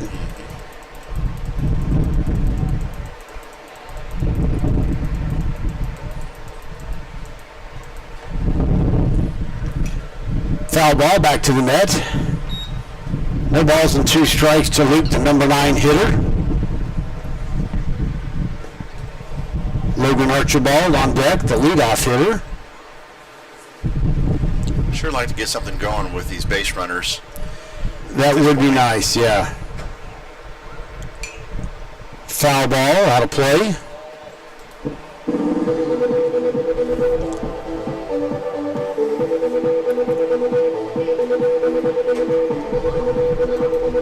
Sandstorm would have been appropriate last Friday night. Right. Yeah. Sand free at this point. Not dirt free, but we're sand free. Yes. That pitch misses. Speaking of dirt, partly in the dirt at least, 1 ball and 2 strikes. To Luke Lazier. He walked back in the 4th inning.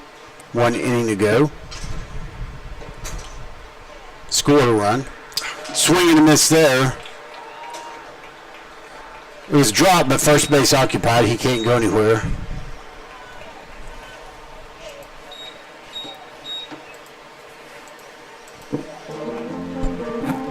Now batting for Lamar, Logan Archibald.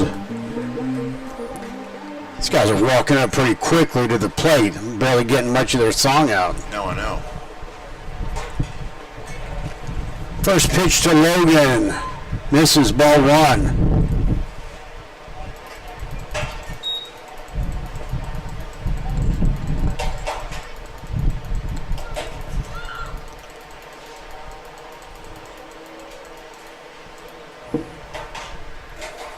One-0 is the count. Bases loaded. 2 outs. Bottom of the 5th. Inside, it gets away from the catcher. Colton McKay has been patient. He will score. He's been on third base for a while. Scoring for the Vikings, Colton McKay. So the count now goes to 2 balls and no strikes. First base open with 2 runners in scoring position. 2 outs. 8-1 Viking lead. Ground ball to the second baseman, picks it up, throws cleanly, gets out number 3. But it's 8-1 Vikings lead. We'll be back.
Leading off for Haltom, number 21, Gavin Orozco.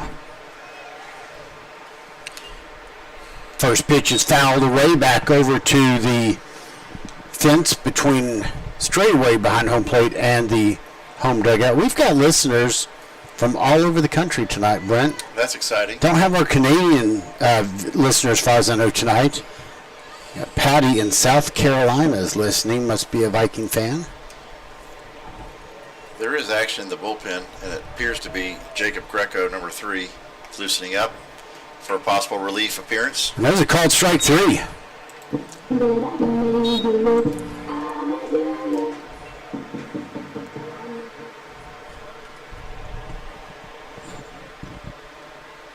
Now batting number 8, Enrique Mesa.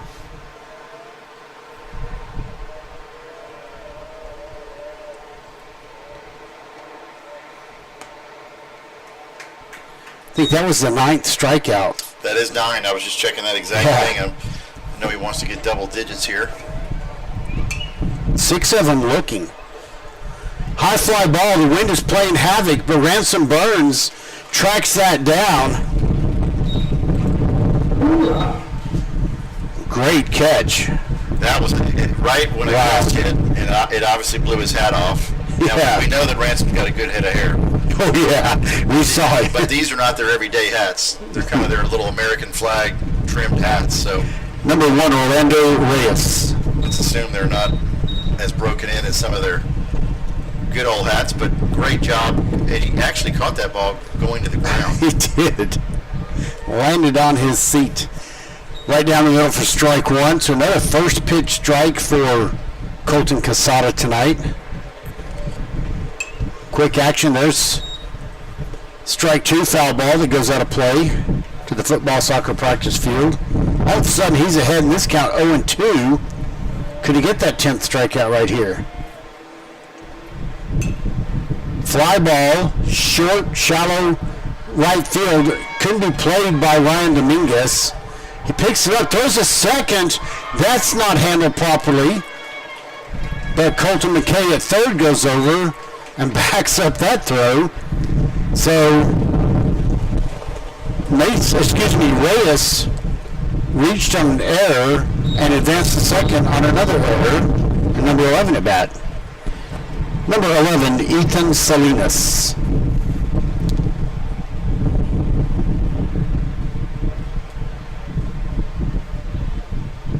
Weak contact, like the batter before. Definitely a playable ball, but once again, anything that gets kind of above the certain point is very difficult in these wins. And you're right. Another first pitch strike. It almost looked like he thought it was going a little further, and then he realized it wasn't and kind of dropped to the ground to catch it and didn't come up with it. Yeah.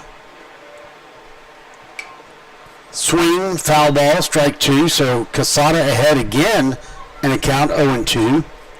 The runner at second was a long way towards third, I just noticed. He was. Well, time to be aggressive in every way, down 8-1. No balls, 2 strikes, 2 outs for runner at second. Vikings lead 8-1, top of the 6th. Quesada, the starter, still in the game. Nice job, rotational frame, and there's his 10th strikeout looking. Or 10th strikeout, that one looking.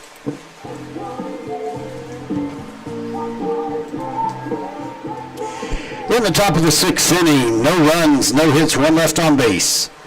The score remains 8-1.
Well, Brent, there is such thing as a sportscaster's jinx, and we don't want to say anything, but my goodness, what a 3-run walk-off home run in the bottom of the 9th against Martin right here last Friday night.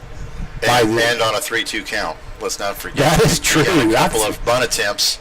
Yeah. I think I'm going to put the attempts in air quotes. But, first pitch is fouled away, strike 1. Go ahead. Was not getting those bunts down successfully and got the count up to 3-2. Might have fouled a ball or two off in that at-bat, but at 3-2, that ball was crushed no matter what the wind was doing. It was exiting the yard. Yep.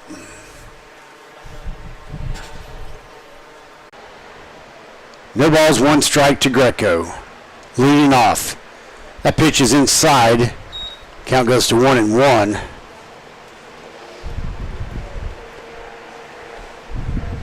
And a sacrifice fly would have done the trick, but a much more dramatic way to walk off is a 3-run homer. Oh, yeah. Ground ball to the third baseman. Bobbles it, picks it back up. That'll go down as a G3, and Greco heads back to the dugout.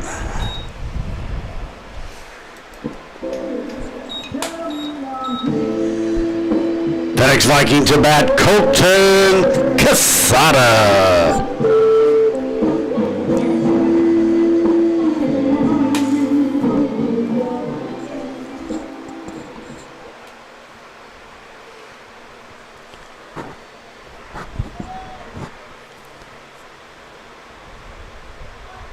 Behind him. We've seen that a time or two. Yep. From different pitchers, actually. Let's see. Quesada back in the 3rd inning flew out to the left fielder. more recently, trying to find what he did. Oh, and he grounded out that little dinker to the pitcher in the 4th inning. 1 ball, no strikes. Inside, good one to lay off of. The count goes to 2-0. And I think his 3-run homer was almost as impactful.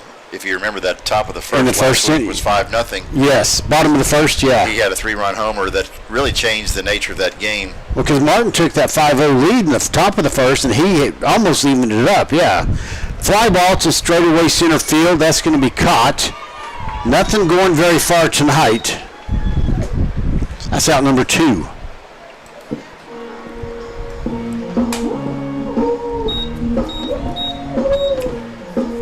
It's a fun song. It is a fun song. Number 24, Brock Jackson.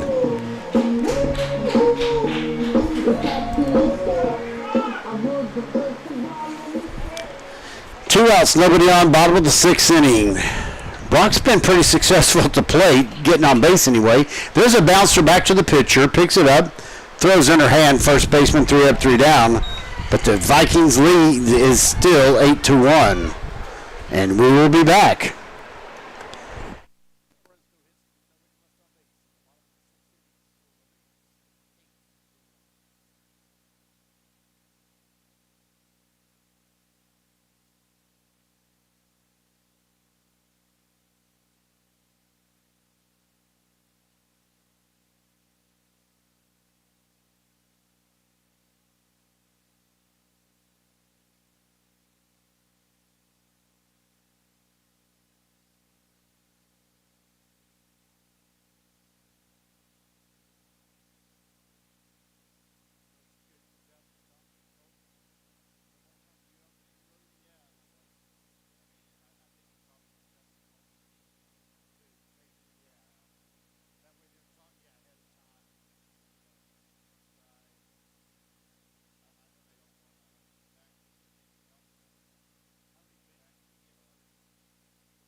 On something somewhere. Landon Nelson, number 19.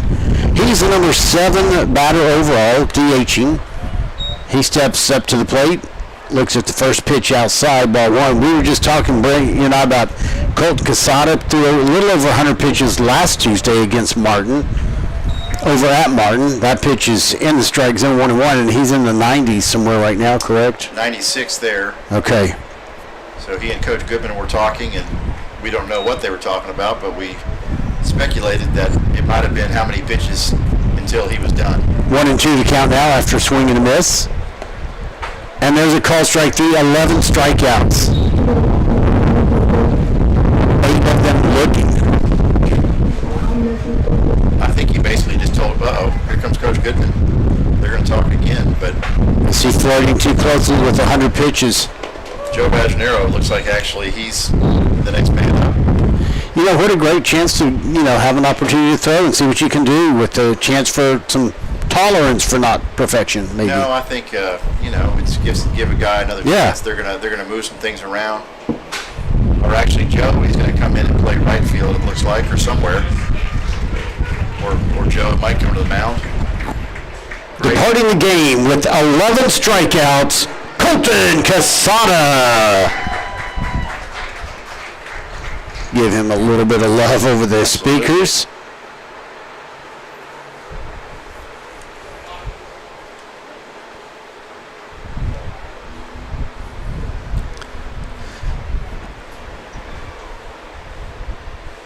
Is that Logan Archibald? Well, Is that number 5? Trying to. this is on the mound is Joe Bajanero. Thank you. Okay, it is Joe. Okay. But we do have a change in the outfield. All right, let's see, get something going here.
Batting next, number 10, Daniel Castro.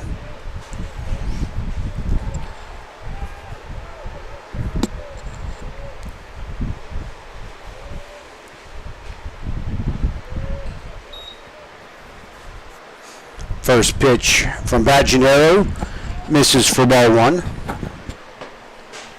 Castro up to the plate. Reached on an error and scored the only run of the game for the Buffaloes back in the 5th inning. There's a strike pitch. So the count evens up at 1 ball and 1 strike.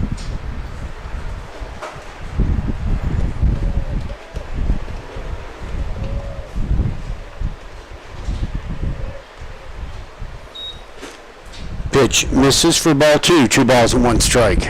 Colton Casada has come into third, Cole Rentz in center, and Colt McKay has shifted over to right field.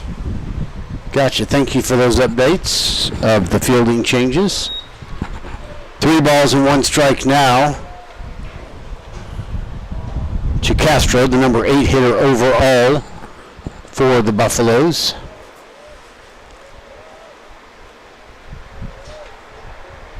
Pitch looks good, yeah. Batter thought it might be ball 4, started to take a couple of steps toward home plate. The count looked back at the umpire to make sure, didn't want to show him up, I guess. No, that was a pretty good strike. You know, Yeah. the 3-1 is a pretty common take. And Payoff pitch. That's a got him. Yes, okay. The batter was hoping for ball 4.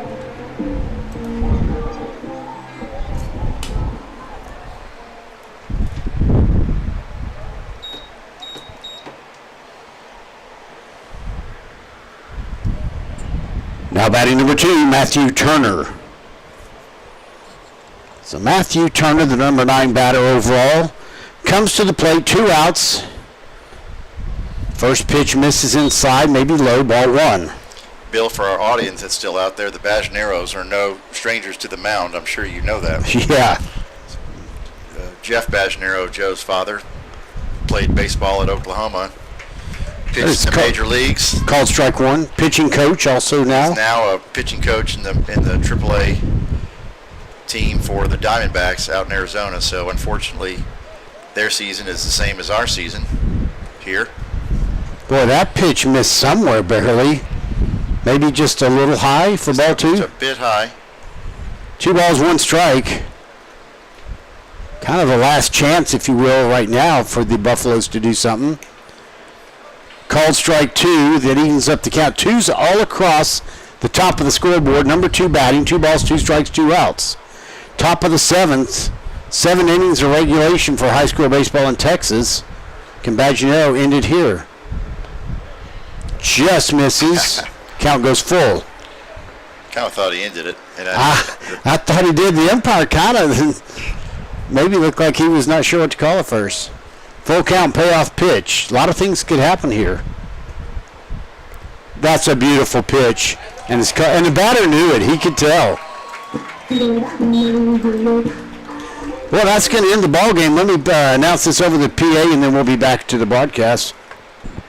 That's the end of the ball game, ladies and gentlemen, with the final score: Lamar 8, Haltom 1.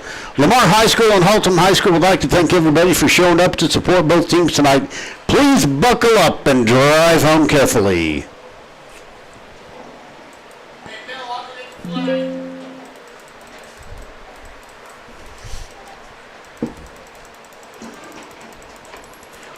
Well, Brent, they came out and did what they should do at home, especially after the riding the high of last week. Yes, we weren't going to ever question the effort of the team, but I think that we did wonder how they would respond after the dramatic finish in the game last Friday, and certainly they did their job tonight. Exactly right. Man, what an outstanding pitching performance by Colton Casada, who struck out 11. 8 were looking, including the final one. Baggio gets the final 2 outs, and those were strikeouts, both of them looking.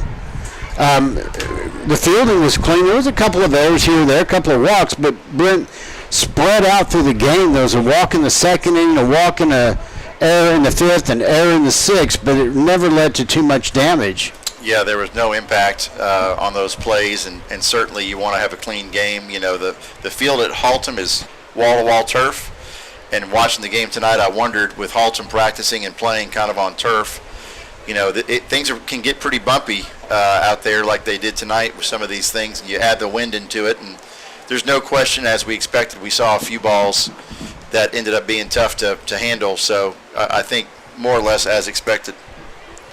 Well, and again, and the coach kind of was very tactful on the coaching show that we recorded yesterday. Some people have had a chance to see it yet, maybe not, but he was saying these are games you expect to win. Nothing against Haltom, nothing against any other team in the district, but especially at home, you got to take the victory. So now it's going to be important Friday night for the Vikings to carry this momentum and get a good win away and start off district play 4-0. Yeah, you just got to stay focused, and you can only control what you can control. And like you said, you really need to win the games you're supposed to win. And as the season goes on, you know, you have to sneak up on a couple that maybe you're not supposed to win. But I think Coach Kino's pretty focused. He's had these guys focused way back to the offseason, really focused on winning district this year. And I think the 3-0 start would indicate that his message is hitting home. Yeah, they got locked in during the scrimmages. They really showed some toughness. They didn't win every tournament game, but Coach Kino will say, and they did, they schedule tough games against playoff teams during the tournaments to get you prepared. I think that's important, and I think you can't look at the record and say, I wonder if Lamar is a good baseball team because of the type of competition that they are scheduling. And I think that's, you know, one approach to how they're putting it together this season. Get some of those hard games up front, and not to humble them, but to certainly get them a little bit on edge, and so far that's been a good formula going into district play. Well, giving up only 3 hits, and we only got 3 hits, but Brent, there were quite a few fielding errors. So the ball was put in play, and you score 8 runs, that's success. I'd have to look, but as a team, Lamar did not have very many strikeouts. It looks like Lamar had 3 strikeouts as a team. Yep, that's what I've got. They had 5 base on balls. So a lot of the outs were making Haltom make the plays, and certainly the more that they started hitting, the more we saw Haltom be apt to make errors. So I think that's the importance in getting the ball in play, and certainly there were some unselfish plays and sacrificing to get to move runners and get to some guys across the plate. So a very good team win for the Vikings tonight. And those 3 strikeouts were all swinging, so they were still going after it. A lot of fly balls. Well, Brent, I sure appreciate you. Really appreciate our executive producer, Jay Ryan, who is in a bunker in an undisclosed location in North Arlington, Texas. And for everyone, I'm Bill Frawley saying VFND.